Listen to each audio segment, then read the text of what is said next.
notice a block under the back of the car, and that's because I've had a parking brake failure. Let's see if we can diagnose it. So I've had a parking brake malfunction. I was out, I went back to the car from the parking lot, I went to start it, and I couldn't get the parking brake to release. There is an emergency parking brake release in the trunk, which I will show you in a moment, with a tool that you can easily do it so you can drive off and get home or wherever you need to be. But then your parking brake's not working. So I would highly recommend using wheel chocks under the wheels once you stop.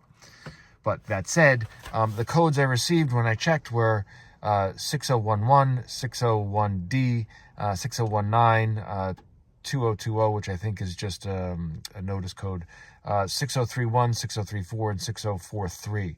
And they basically all come up parking brake actuator.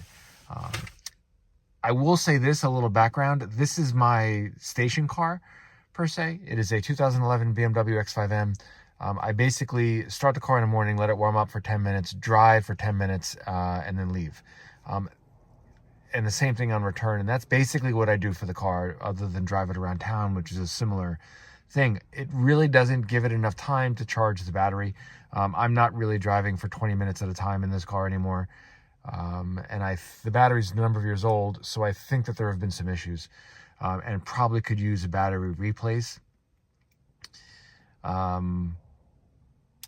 That said, what I may end up doing is just replacing the battery and the parking brake actuator, because the car is important to me.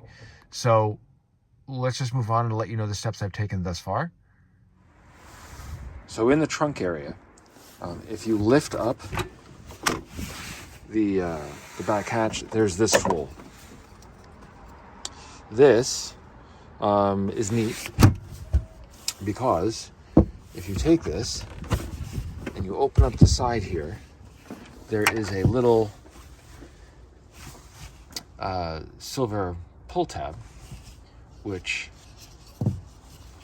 this tool right there clips into, and you can then lift up on that, and that will release the parking brake to allow you to move and drive the car. It is brilliant, but I don't understand why they had to put an electric parking brake in the first place. That's neither here nor there. So in any case, I did that, was able to get the car home.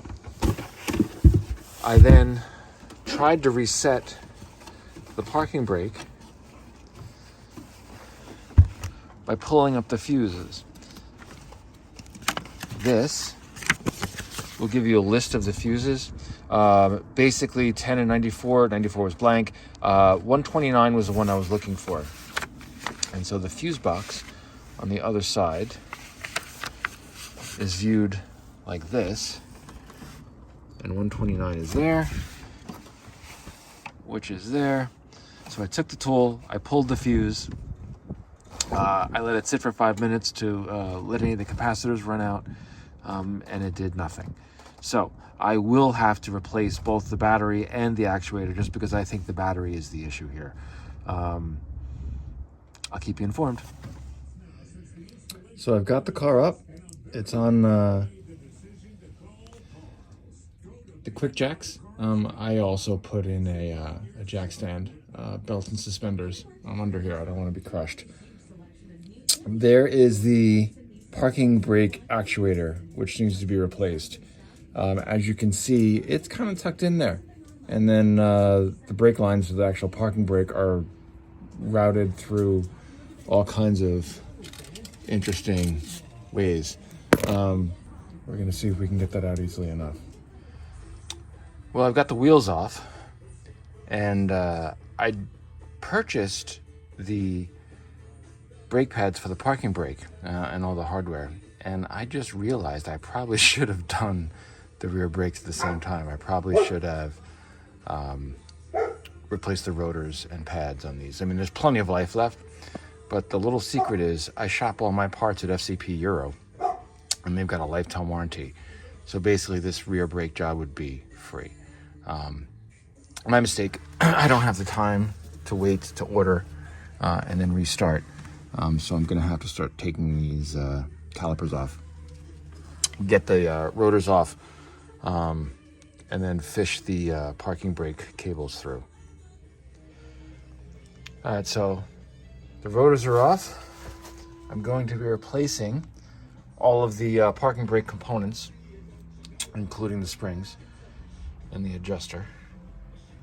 And this piece here is where the parking brake actuator attaches to. That'll be replaced as well. So this piece here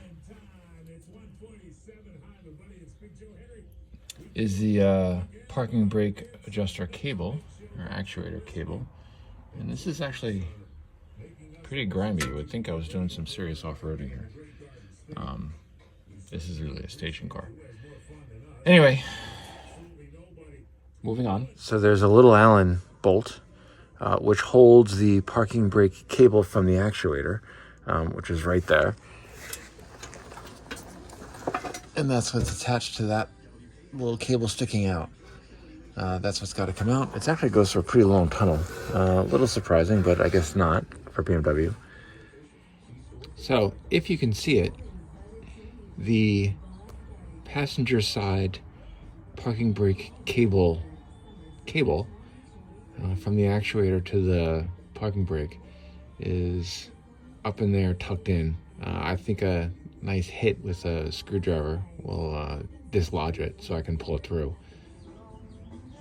So there's the electrical connection to the actuator. There's a little lever in there that needs to slide up, but it's held down by a plastic tab. I've actually got 2 screwdrivers, which are going to help me do that, and I cannot video because I can't hold the phone while doing it, so you'll see the aftermath. You can see there, I've lifted the lever with the tab before I've pulled off the cable.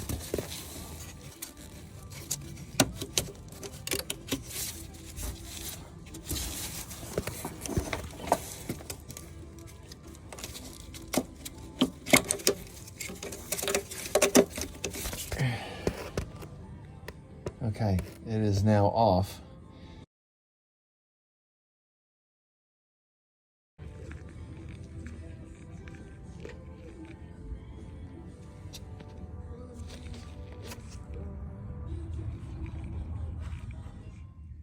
How on earth am I going to get that out? It seriously looks like I'm going to have to remove this sway bar piece, which is hydraulically actuated, and those are the hydraulic hoses in the way, and the sway bar is definitely in the way. So this next part should be fun. So I think my best bet is going to be to undo the bracket entirely, including from the actuator, taking that out, and then fishing the actuator itself out. And I think the reverse may help me go in without having to remove all of this hydraulic actuated sway bar. Let's see how that goes. So, it's always something. I was making every attempt to take off the sway bar, but as you can see, the bolt broke off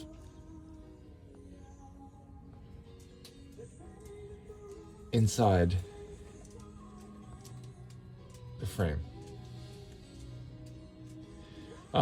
We'll be able to drill that out. It just becomes one of those PIA moments. As you can see, we've had a second broken bolt that's going to need to be drilled out. That's a double PIA moment.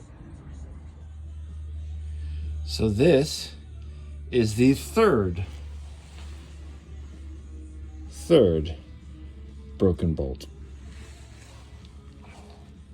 That is the new actuator and bracket in place, all bolted up, which is great. I still have the issue of drilling out the broken bolts, which you can see there. I've got 3 of them. What I'll do is I'll drill them out. I will chase the threads, and I'll buy new bolts. Make sure I've got some copper Cs, anti-copper Cs, or copper anti-Cs on there.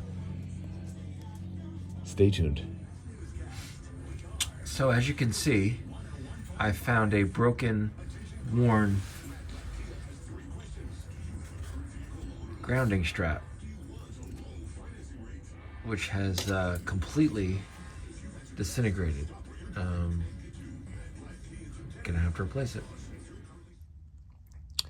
So you can see I've drilled out all 3 of the broken bolts at this point, but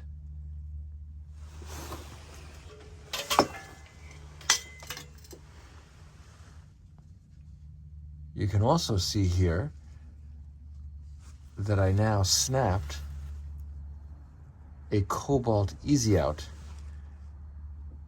where the bolt was. So finally, I was able to get all the bolts back in on the sway bar. I bought new bolts. They're 10.9s. I'm very happy with them. They'll hold up, they'll last. They're probably stronger than what came out of there. So while I was working on this, I chased all the threads after I got the bolts out, and I snapped the cobalt easy out and the cobalt thread chaser, the tap. I couldn't believe it. I'm not happy about it. I'm definitely going to send that back. Not a fan of Drill America at the moment, but it's all good. The other thing I did, which don't tell anybody, I had to replace the grounding strap, as you guys had seen, and I used an AC Delco grounding strap. It's pretty universal. It's just a ground. They wanted, I think, $6 for this, whereas BMW wanted $29 for theirs. So we went with a $6 one. It should work just as well. And just for the record, I was using this Milwaukee right angle drill.